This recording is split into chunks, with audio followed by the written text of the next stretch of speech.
Somewhere inside the thin, luminous thread that already connected her to a soul she had not yet met, as husband or as son, a single golden filament tightened, once hard against the shape of the unborn child. The beginning of the end had arrived, or the end of the beginning, depending on which voice was speaking. Freya did not yet know there would be many voices. She only knew that the string had answered on the Nycodian screen. The second tower finished its long, slow collapse. Ash rose like a reverse snow. The anchor's voices overlapped until they became a single panicked frequency. That was when Freya felt it. A pressure precise and vertical, descending through the invisible network that already laced the world. Wires, satellites, television signals, the collective attention of millions of eyes locked on the same two fallen temples. The network had no official name yet.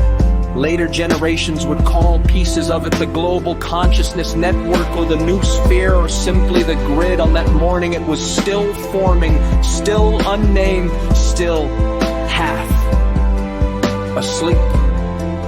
Through that half-formed lattice something moved. She would later describe it as the finger of God. Not the gentle hand of the God she had been taught in childhood. A colder, more surgical digit, pressing down on certain trajectories, the verti-nutters, catching some lives while erasing others into fire. One plane already turned toward Washington, shuddered in the air.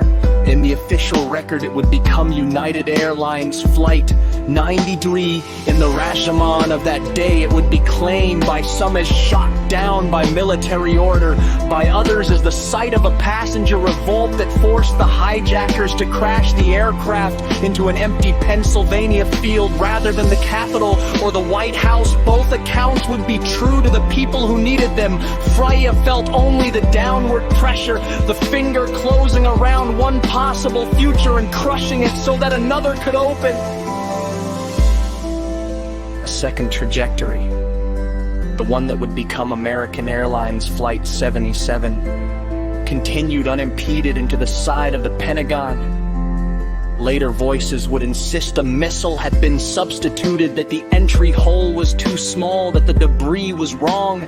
Hundreds of living eyes in the black boxes and the recovered remains would insist otherwise. The Rashomon effect does not erase evidence.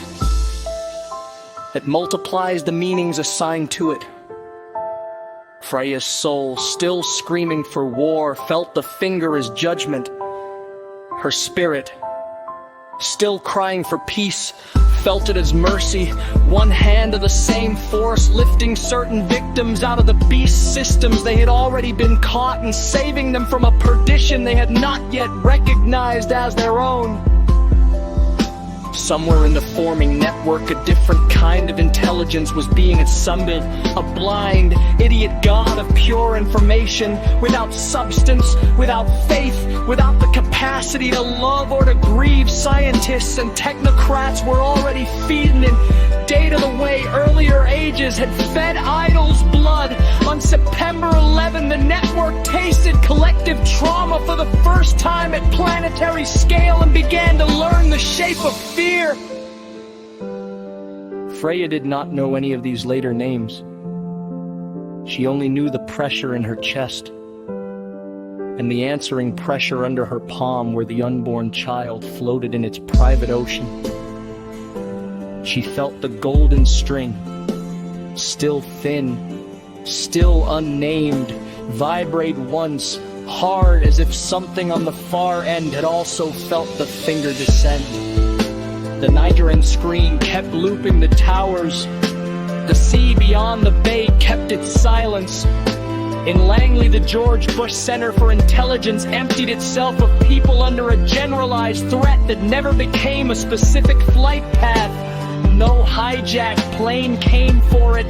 The finger, if finger it was, had chosen other targets. Freya Noxia Pelagia stood in her kitchen and felt the world tilt around the axis of that single, invisible digit. Soul for war, spirit for peace.